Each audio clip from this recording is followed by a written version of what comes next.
Okay, so today we're going to look at displaying and describing numerical data. So numerical data could be something like, you know, when we might collect your ages in this room. So we could get all the ages. That would be, if we set it in years, that's probably discrete data. Or we could collect, say, your weight or your height, and that would be numerical, but it would be continuous, okay?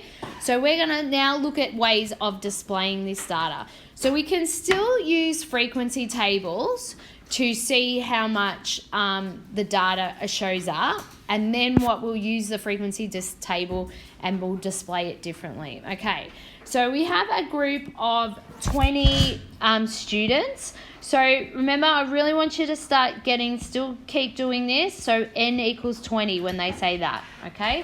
So a group of 20 students were surveyed about the number of days they completed homework over a 1 week period, and the data was shown. Okay, so we're going to see there'd be 20 numbers listed there, and they said use the data to complete the frequency table. So they've already done number 7 for us. Day 1, if they've done one day of homework. So now we're looking for the 2 days of homework, so we'll count them out. 1, 2, 3, 4, 5. So we've got 5. For the 3s, 1, 2, 3. For the 4s, we've got 1, 2, 3 again. And for the 5s, we've got 1, 2. So hopefully we know there's 20 people. So when we add these up, we should get 20. So let's have a look. We've got 7 and 5, that's 12, plus 3 is 15, plus another 3 is 18, plus 2. So do we have 20? Yes. So we got 20. So we've got a frequency table there. So frequency table is one way of displaying the data, but it often, if you had a quick look of that, you don't really see a lot instantly. So we do like to display it differently. So we also, because we're still going to look at numerical data, so here we have been given continuous numerical data. So it says the data below gives the average hours worked in 23 countries. So once again, you know n equals 23 there. And see how we can have like 38.2 hours. So this, if you want to write, we might write on the hours worked, actually is continuous data. Okay, it's numerical, but it's continuous data. And what that means is we can have, it's not a whole number counted, we can have a little bit of an hour there. So what they're going to do is they want us to create a frequency table, but they're making a category out of it. So see average hours worked, they're going to say anything between 30 and 34.9. So pretty much all between 30 and 35. So what we're going to do is we are going to complete this frequency table. So we might want to let's keep on filling in our categories to have them ready. So the next one would be 36.02. Beg your pardon, sorry. It would be 40.0 up to 44.9. Good. Then we're going to have 45.0 up to 49.9, and then we're going to have 50.0 up to 54.9. Okay, so we've finished the categories. So let's go through and do the numbers. So we'll start with the first one, anything between 30 and 34.9. So we've got, let's go through them and find it. Is there any? One, I think. In the bottom right. Here? Yeah. So we had 1, okay. Then between 35 and 39, so we've got 1, 2, 3, 4, 5, 5. Okay. Between 40 and 44.9, I've got 1, 2, 3, 4, 5, 6, and 7. Okay, 45 and 49. So we've got 1, 2, 3, 4. Oh, did I miss one? 5. Did I miss this 40? I think I might have. So I'm going to fix that up. So how many did I say then? 5. I think I missed that one. So I'm going to say, oh no. 2, 3, 4, 5. 5? Is that what you guys got? Yep. And then 50, 1, 2, 3. All right, let's see. So that would be 7 plus 8 is 15 plus 5 is 20. Yeah, okay. All right, so we got through that and we've put in the numbers. So going back to what we were talking about yesterday, remember to find the percentage, it would be 1 out of 23 and times 100, and then we'll get our percentages. And this one would be 6 out of 23 times 100, and we'll get our percentages. So let's work them out. So we've done that, and we've created a percentage. So let's just going over it. Which one is our modal category?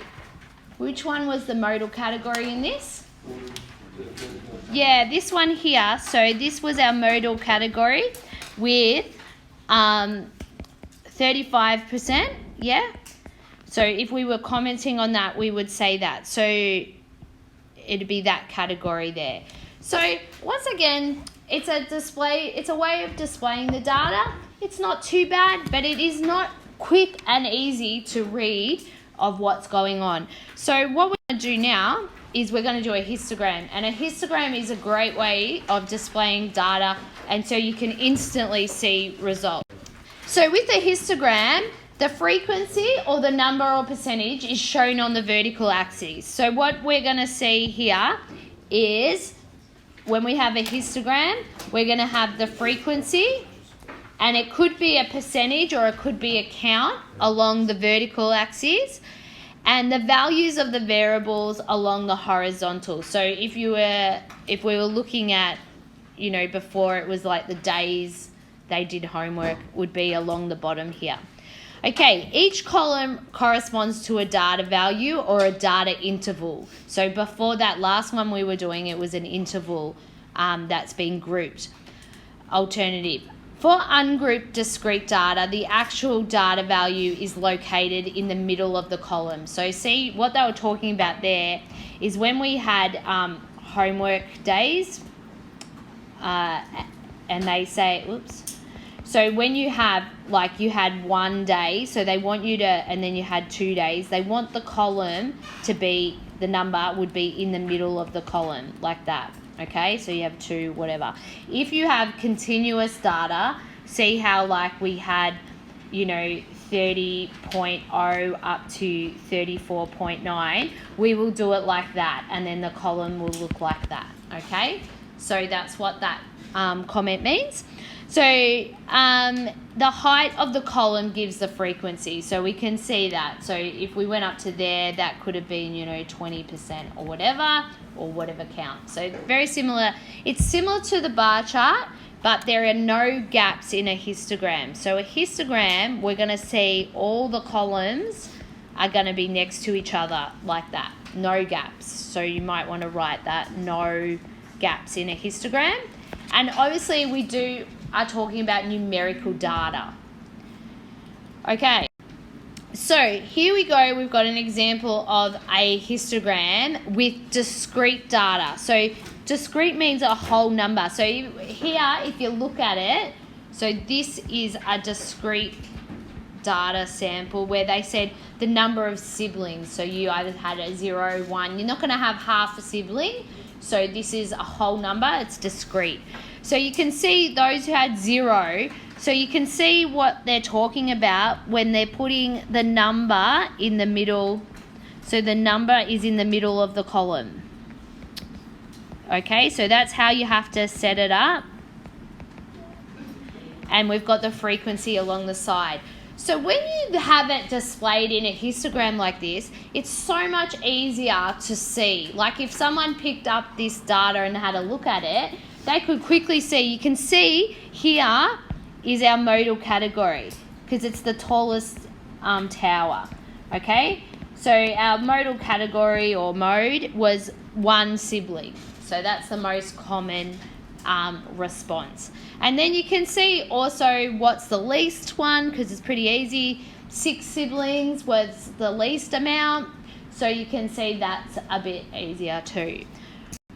Alright, so going on to doing a continuous data. So this is where we've got those intervals. Can you see what I'm talking about? That you've got the interval is across the bottom there. So our tower, there's our interval. And we've got our frequency. Once again, really clear. They said it was the heights of 41 individuals. So down here, I can see we had 41 people in there. And I can quickly see that the modal category. So the most frequent, what was happening was 180 to 185 centimeters was the most common height in this amongst these 41 individuals. Okay, so we are going to show you how to do the histograms on the calculator. I'm going to pause and swap to the computer so we can actually do it on the calculator app. Okay, so we've looked at this data and putting it into a frequency table, and we did that earlier, but now we're going to create, using this frequency table, we're going to create a histogram. So because it's discrete data, we're seeing the numbers underneath in the middle of our columns. So we've got number of works, homework days of 1, and you can see it's up there on the 7. So when we've got 2 homework days, we got to 5. So as I said, there's no gaps, and we see the column, the label in the middle, so there's 5. And then for 3 days it was actually 3, so we do that. And there was another, for 4 days it was 3, and for 5 days it was 2. So moving across like that. So you don't have to color it all in. You can just simply do a few shading lines like that. Use your ruler to make sure it's neat and it's come across. Oops. Okay, so looking at this one, this was when we had the continuous data. The following were the heights of 25 players in a women's football team. So I think this was the same data as before. So or maybe it wasn't. Actually, it wasn't. So let's go have a look and fill this one in. So we need to fill in the frequency table. Okay, so we've filled in the frequency table, and now we're going to plot a histogram. So because it's an interval, we can see that intervals are listed on the bottom of each column or bin, if we want to call them that. So the next column, 165 to 70, was 5, which was the same as this one, so I can measure off that. And then the next one was also 5, like that. The 175 to 80 was 7, so up to 7. And then 180 to 84 was 2, and 85 to 190 was 1. Okay, so we can just pop in a bit of the shading. Wouldn't really matter as long as you've got the towers there. And we can see the modal interval here is the mode, or the modal category, or interval. So we know it's between, we're going to say between 175 and 180 is the centimeters is the modal interval.